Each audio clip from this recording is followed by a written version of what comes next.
So, I have a friend, let's call her Lori, who always wants to participate in group activities but never contributes.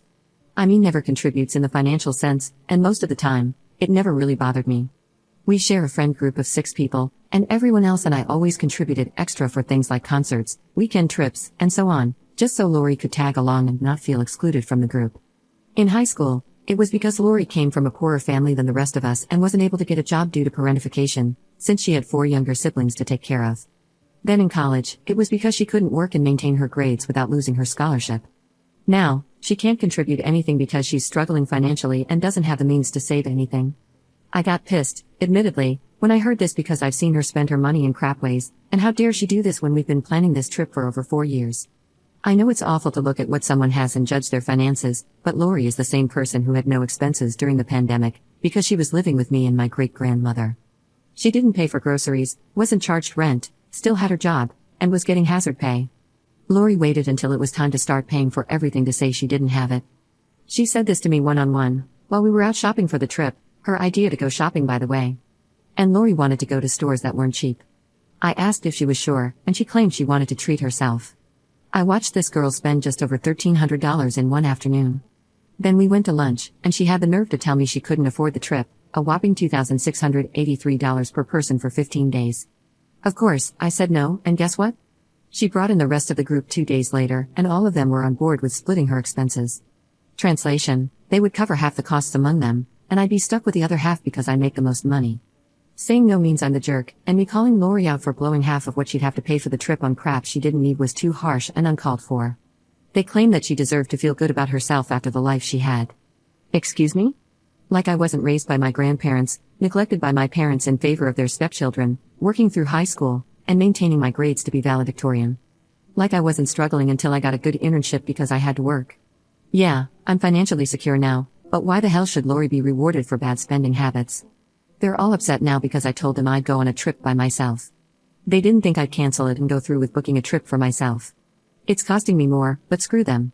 They want Lori to go on a trip, they can plan one and take her without me involved. Commenter: that's crazy, what kind of mental hold does she have on you folks? What does she bring to the group that allows her to mooch off of everyone? Ops response: it's legitimately just pity at this point. All of them focus heavily on how she had an awful life growing up, which I'm not gonna discredit. Lori's life sucked, and the only way she was able to do anything with us was if my grandparents watched her siblings. But can she seriously use that as an excuse to be so irresponsible for the rest of her life? Like seriously, she blew half the cost of the trip in my freaking face. Commenter: that's an expensive leech, but I'm glad you finally called her out. It probably should have happened a long time ago. Are the other people aware that the moment she asked, or rather demanded, you pay for her trip, she had just spent half of that trip's cost on random stuff a few hours prior? If not, that's information they need. If they don't care about that, they weren't really your friends either. If you look back at the group dynamic, are you the one who usually ends up paying a bigger share just because you have a better paying job? Or did the others contribute equally, and Lori was the only leech?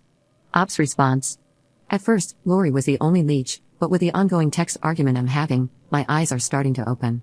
Yeah, I've been the one footing a larger share. It wasn't obvious at first, but what's expected of me as a friend is disproportionate to what's expected of them. Update 1. Seriously, I get called mean, selfish, cruel, and a bunch of other insults for not bankrolling an idiot's life, decide to cut contact and end the friendship, and now they want to make up? Lori, the primary leech, has horrible spending habits, think Carrie Bradshaw from SAC. She'll blow her money on designer clothing and shoes and then ask you to cover her expenses for trips, and the more I think about how much money I've wasted on her over the years, the angrier I become. Lori has apparently burned more bridges in the week or so I've been no contact. They apparently decided that they can't afford to bring Lori on a similar trip to what I had originally planned for us, which was supposed to be 15 days split between Portugal, Spain, and Italy. One of the people in the group, Jenna, went to my grandpa because she couldn't get in contact with me. I had blocked all of them, mainly because I got sick of arguing. Grandpa told her now wasn't a good time and refused to give her any details. She came back 4 days in a row until he relented. He called me for her and gave me the gist of things before I told him to send her to a local coffee shop. The meeting with Jenna went to hell in a handbasket. She started by telling me that the group had planned a new trip, and she knows I'm mad, but canceling on them and then not sharing the agency was really cruel. They found an agency to travel through, but to keep the time they had off from work would mean they would have to pay more, and the cheapest they could get was $4,000 a person. I didn't respond, mainly because she continued to blame me for their crap like it wasn't their fault I canceled and stopped talking to them. When I told her that it was their fault, Jenna agreed that it was. She revealed that they tried to talk Lori into returning everything she bought so she could contribute to her part. In her words, they can't afford half the things I can. Jenna personally believes that Lori's need for designer things is because of me. I didn't snap immediately at this and let her ramble about it. I know you don't notice it, but you're always wearing nice things and spending money on nice places. You're always buying expensive makeup, getting your nails and hair done, and whatnot. She just wants that lifestyle too, and it's like you're rubbing it in her face. Honestly, all of us are to blame. Well, yes, I do spend my money on those things, but as I told Lori, and now Jenna, I can afford that lifestyle. I budget for those things, I thrift shop, and a good number of my nice things are second-hand. Yes, I put a lot of effort into my appearance, but I also live below my means. I live in the house my great-grandmother owns outright, pay utilities, shop in bulk in local markets for food, and have good insurance that covers great-grandma's medical expenses. I, again, thrift for my nicer things, or save for them, or wait for a sale. I have enough in my lost my job savings account to last a year. Yes, I have a savings account just for that, and I continue to add to it from every paycheck. Everyone that knows me is aware of how I can afford what I afford. I don't make an effort to hide this. However, it is not my fault Lori refuses to be smart with her spending. I said all of this to Jenna, and she had the nerve to start crying. She said not everyone can have that type of security, and unlike me, they can't afford a last-minute trip, and Lori especially couldn't. I cut her off when she started on Lori's sad childhood and just let her have it. I told her she was fixated on my finances and lifestyle, but that wasn't my fault. She and the rest of the group all have decent careers, they all had better safety nets than I did, and it made them complacent. I didn't have that, and yes, I was middle class growing up, but I wasn't as well off as them.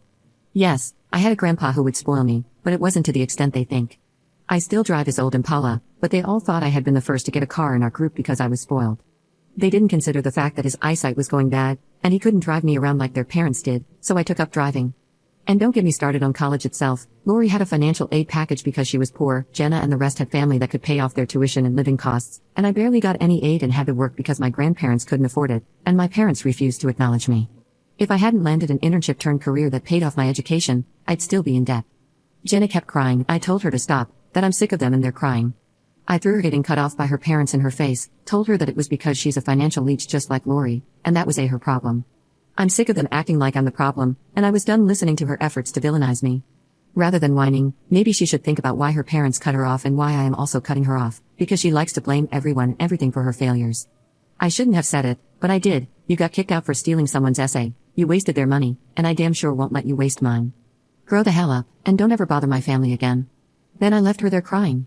Not my finest moment, but seriously, what the actual hell is wrong with people?